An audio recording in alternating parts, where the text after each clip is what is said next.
अमृत योजना के 83 करोड़ के ठेके में हुआ 8 करोड़ रुपए का घोटाला। जांच समिति ने सही पाए आरोप, तत्कालीन निगम अधिकारियों पर हो कार्यवाही। आर्यभट्ट कॉलेज, अजमेर का number 1 private engineering college, A grade ranking by BTU Bikaner, best infrastructure, excellent teaching methodology, skill based learning, modern laboratories, sports academy for students, admissions open, BTech, MTech, polytechnic, free education for SC/ST, up to ₹30,000 covid special scholarship. Visit our corporate office near सूचना केंद्र circle, husband school campus, Ajmer. सोमवार को पूर्व बार अध्यक्ष व कांग्रेस के PCC सचिव रहे वरिष्ठ अधिवक्ता राजेश टंडन ने एक प्रेस वार्ता कर पत्रकारों को बताया कि सीवरेज परियोजना के लिए बनाई गई अमृत योजना के 83 करोड़ के ठेके में 8 करोड़ रुपए का घोटाला हुआ है। उन्होंने बताया कि निगम द्वारा सीवरेज योजना के अंतर्गत जो लाइन डालने का काम हुआ वह पूरी निष्ठा के साथ नहीं किया गया। कई इलाकों में तो लाइन डाली ही नहीं गई, जबकि पेपर में लाइन डालना दिखाया गया। उन्होंने बताया कि दरगाह और गड़ी मालियान जैसे इलाकों में 5 किलोमीटर तक की सीवरेज लाइन डालनी थी, लेकिन सिर्फ 80 मीटर ही लाइन डाली गई, जिसे पथरीली और मिट्टी वाली जगह बताकर छोड़ दिया गया। उन्होंने इसकी शिकायत मुख्यमंत्री और संभागीय आयुक्त से की थी। इसके बाद एक कमेटी का गठन किया गया, जिसमें लेखा अधिकारी CP शर्मा, कोषा अधिकारी नेहा शर्मा और अतिरिक्त संभागीय आयुक्त सत्तार खान के साथ ही PWD के additional chief engineer PL Bairwa को शामिल किया गया, जिन्होंने निष्पक्ष जांच के बाद पाया कि 8 करोड़ रुपए का अतिरिक्त भुगतान निगम के तत्कालीन आयुक्त द्वारा ठेकेदार को कर दिया गया। उन्होंने बताया कि उस वक्त आयुक्त पद पर हिमांशु गुप्ता और चिन्मयी गोपाल थे, इसलिए इनके खिलाफ ACB में केस दर्ज किया जाना चाहिए और दोनों अधिकारियों के वेतन से इस घोटाले की राशि को वसूल किया जाना चाहिए।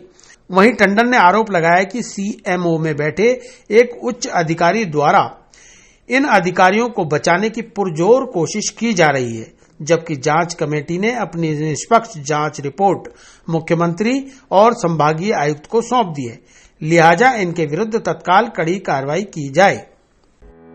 भगवंत यूनिवर्सिटी अजमेर लेकर आए हैं कोविड-19 के मुश्किल दौर में BA, B.Ed, BSc, B.Ed, BA, LLB, BPT, B pharma और BTech डिप्लोमा इन माइनिंग जैसे कोर्सेज पर विशेष छूट।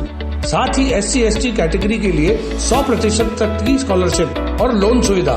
एडमिशन के लिए आज ही विजिट करें भगवंत यूनिवर्सिटी नियर जनाना अस्पताल अजमेर। 8 करोड़ का जो आपने आरोप लगाया था, उसमें क्या तथ्य मिले?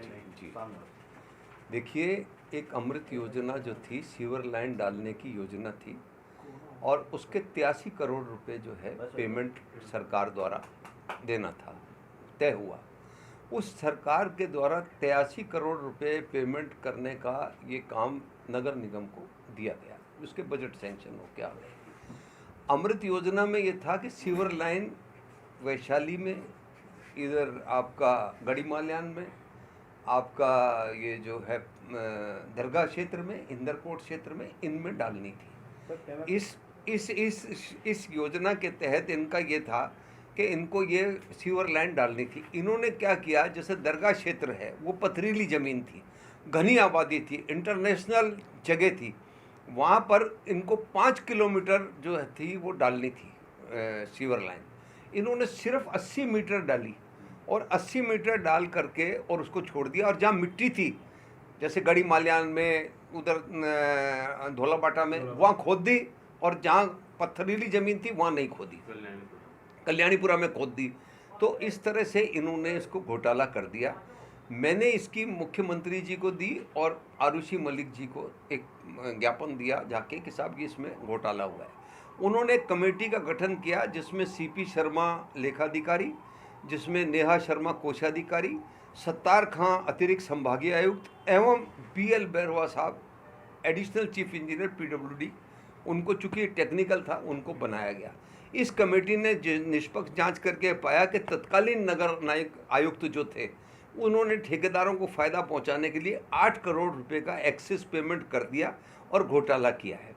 नगर निगम आयुक्त को केवल 60 लाख रुपए अतिरिक्त, अगर जैसे एक तो एक्सेस वर्क होता है और एक एडिशनल वर्क होता है, एक्सेस और अधिक, जो ये दो कार्य थे, तो इन्होंने 60 लाख रुपए की राशि का भुगतान करने की इनको अधिकारिता प्राप्त थी, लेकिन messrs DR Agrawal Bhupan infra private limited को जो है इन्होंने 82 करोड़ रुपए का ठेका दिया था और ठेकेदार को 45 करोड़ 65 लाख रुपए की राशि का भुगतान अधिक कार्य का किया। अधिक कार्य, वो जो अधिक कार्य था उसका मतलब जो उसने काम तो किया सिर्फ 80 मीटर, इन्होंने 5 किलोमीटर के हिसाब से कर दिया। इस प्रकार 33 लाख रुपए का भुगतान अतिरिक्त कार्य का इन्होंने वो और अतिरिक्त कार्य का वो 33 लाख कर दिया, जिसकी आज तक स्वीकृति नहीं की गई है। ये ठेकेदारों को लाभ पहुंचाने के लिए घोटाला किया गया है, जिसको जांच कमेटी ने अपने शब्दों में लिखा है कि 8 करोड़ रुपए का घोटाला हुआ है। इस प्रकार ठेकेदारों को जो है फ़ायदा पहुंचाने के उद्देश्य से और सरकार को घाटा पहुंचाने, मेरे द्वारा शिकायत जांच कमेटी ने सही पाई है और उन्होंने अपनी रिपोर्ट दे दी है। उस रिपोर्ट में नगर निगम आयुक्त उस वक्त हिमांशु गुप्ता और ये चिन्मी अग्रवाल थे, दोनों ने मिलकर के इसको घोटाले को किया है और इसको बचाने के लिए CMO में एक अधिकारी ऊपर इनका खैरख्वाह बैठा हुआ है जो इसको बचा रहा है इनको बचा रहा है और दबाव बनाकर दोषी अधिकारियों को बचाने के लिए वहाँ पे जो एक अधिकारी CMO में बैठा है वो इनको बचाने की पुरजोर प्रयास कर रहा है।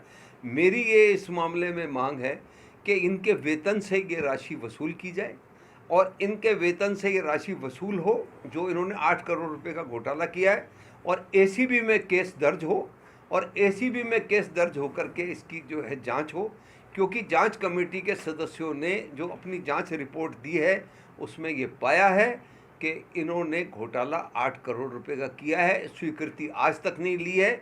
जो पेमेंट उसको किया है, जो बिना काम के उसने पेमेंट प्राप्त कर लिया है, उसको 5 किलोमीटर सड़क का करना था। अगर अब ये आज काम हो, जैसे ये लॉकडाउन में होता तो हो जाता, अगर ये आज काम हो तो ये 3 गुना राशि इससे ज़्यादा लगेगी। आज मतलब इंदर कोर्ट की ज़मीन नहीं खुद सकती, वहाँ ये JCBयाँ नहीं चल सकती, वहाँ मशीनें नहीं चल सकती। जब सारा शहर बंद पड़ा था 5 महीने तक, ये अगर कर लेते तब तो ये हो जाता। आज की तारीख में अगर ये वापस, क्योंकि सीवरेज लाइन डालनी पड़ेगी, वहाँ पे इतना जायरीन आता है, ये सीवरेज लाइन जिस दिन ये डालेंगे उसमें जो है जो राशि है उससे 3 गुना राशि ज़्यादा, एस्टिमेटेड कॉस्ट से 3 गुना ज़्यादा, 5 भी ज़्यादा लग सकती है, क्योंकि ना तो ट्रैफिक रोका जा सकता है ना उसको और बंद किया जा सकता है। इस तरह से ये घोटाला है। वो बेटा कागज देना